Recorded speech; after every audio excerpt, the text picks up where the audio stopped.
सभी मित्रों को राम राम। मैं रोहित शास्त्री।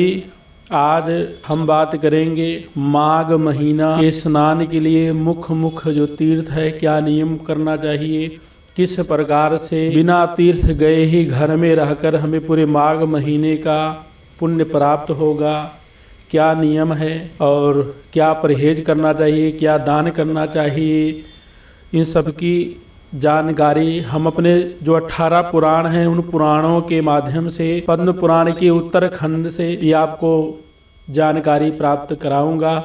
आप लोग बड़े ध्यान से श्रवण करिएगा और जो हो पाए, ज़रूरी नहीं है कि जो इसमें लिखा है आप वही करो, जितना हो पाए। कलयुग केवल नाम आधारा, सुमर सुमर नर उतरहि पारा। कलयुग में भगवान का, परमात्मा का एक नाम ही आधार है जो हम आप सबको भव सागर से पार करने में, तारने में बहुत सहायक है। हरि कथा हरि अनंत, भगवान की जो कथा है बहुत अनंत है, अनंत चीज़ें हैं जो अपने से हो पाए उन सब चीज़ों का जो हमारे पुराणों में, शास्त्रों में जो विधि बताई गई है उसके माध्यम से मैं आपको परिचय कराऊंगा। माघ स्नान के लिए मुख्य तीर्थ और नियम। राजा दिलीप से पूछा, मुने आप इक्ष्वाकु वंश के गुरु और महात्मा हैं, आपको नमस्कार है। माघ स्नान में संलग्न रहने वाले पुरुषों के लिए कौन कौन मुख्य तीर्थ है, उनका विस्तार के साथ वर्णन कीजिए, मैं सुनना चाहता हूँ।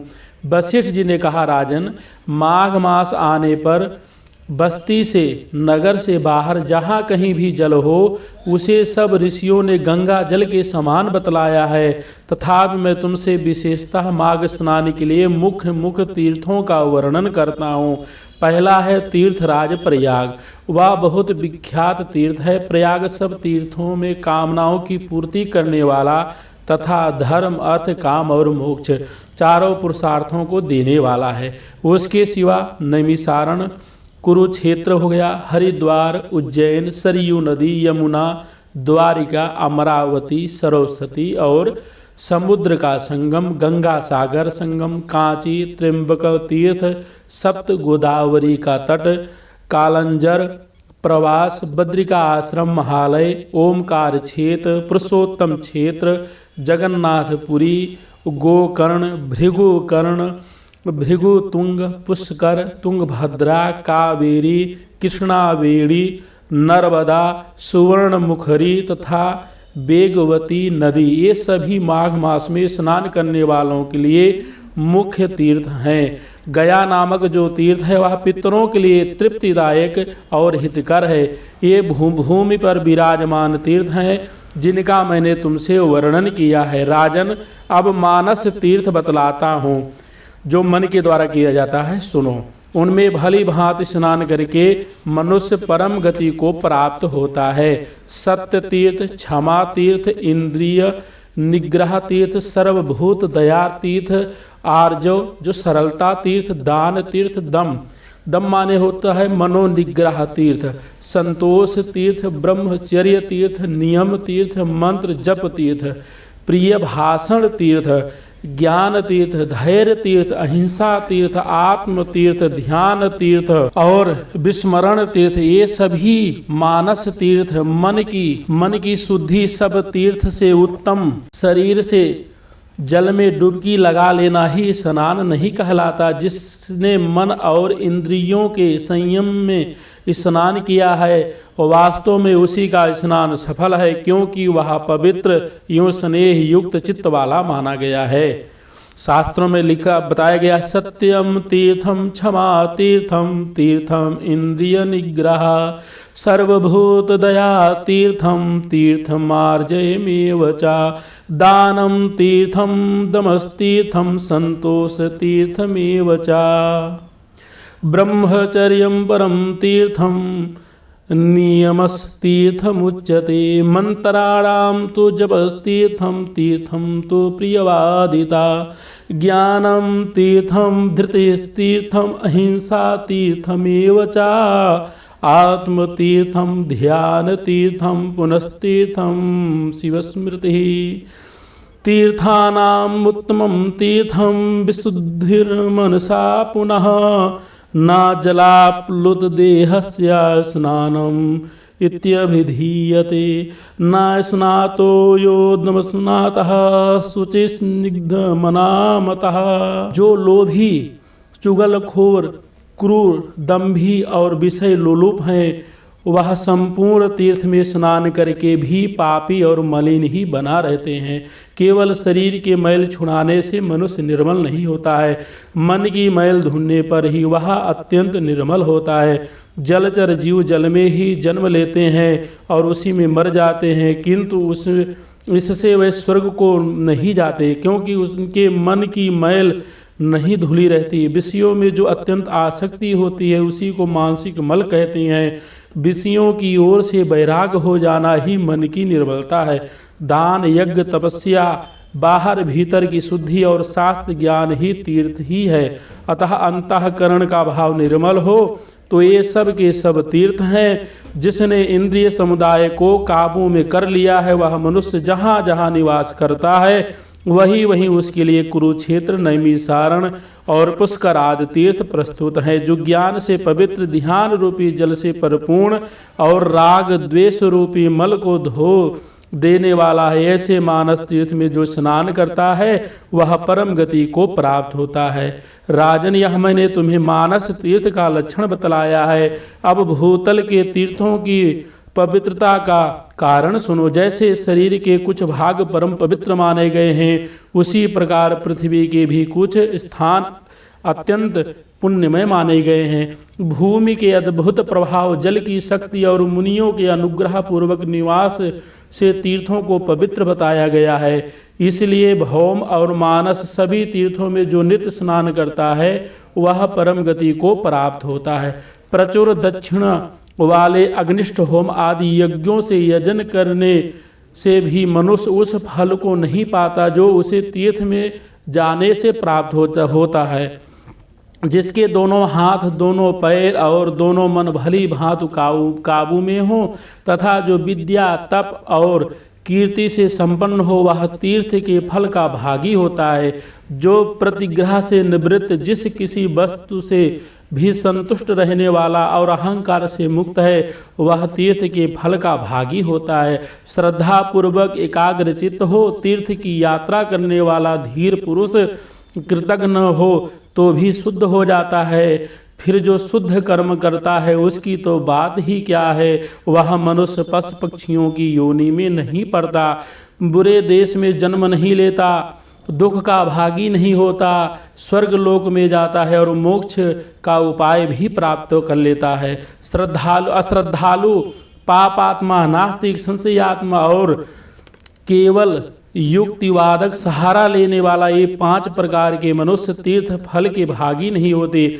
जो शास्त्रोक्त तीर्थ में विधि पूर्वक विचरते हैं और सब प्रकार के द्वंद्वों को सहन करते हैं, वह धीर मनुष्य स्वर्ग लोक में जाते हैं।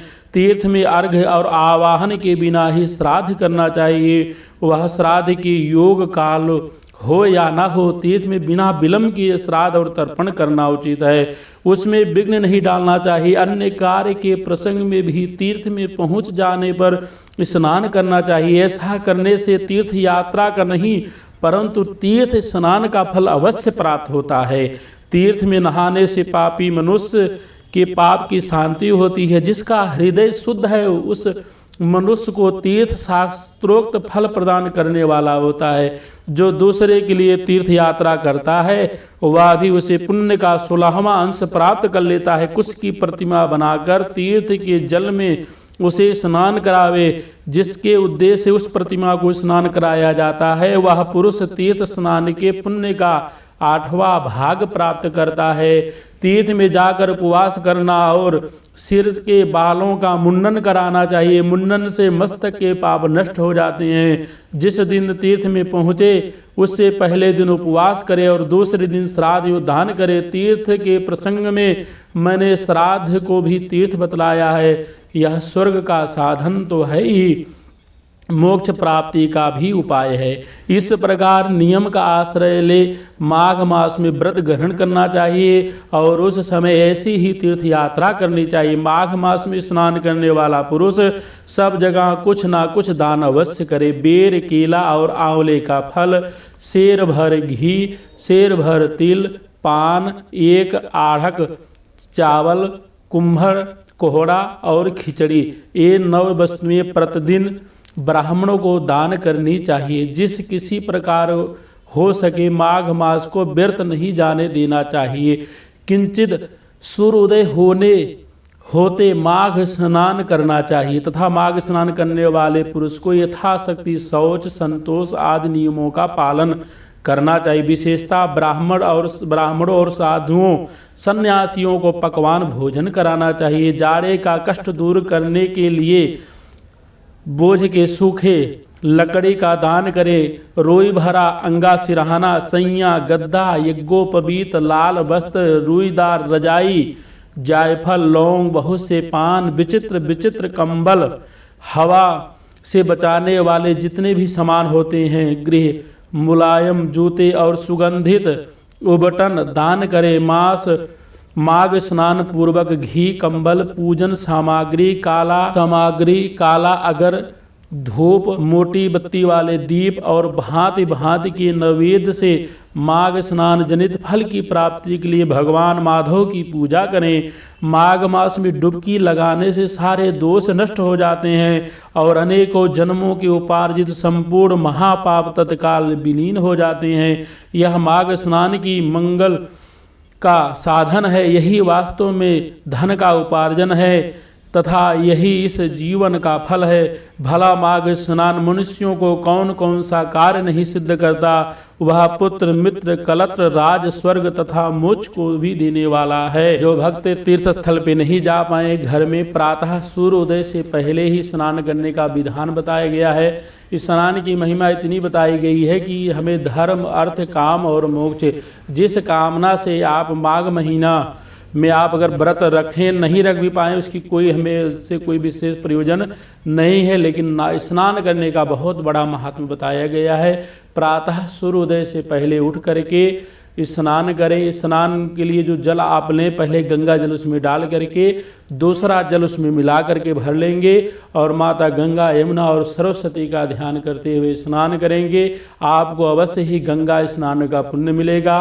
अगर आप उसकी योग्य हैं, गंगा, हरिद्वार, प्रयागराज, नैमिषारण्य, जहाँ भी आप सामर्थ्य हैं, शरीर साथ दे रहा है तो अवश्य जाइए और भाव ये रहे कि भगवान के दर्शनार्थ जा रहे हैं, एंजॉय के भावना से जाएंगे, घूमने के भावना से जाएंगे तो आपको फल भी उसी प्रकार से मिलेगा। इसलिए अवश्य जो भी बताया गया है दान की सामग्री यथाशक्ति जरूरी नहीं है, जो आपने पास पर्याप्त हो, जो साधारण रूप से हो पाए।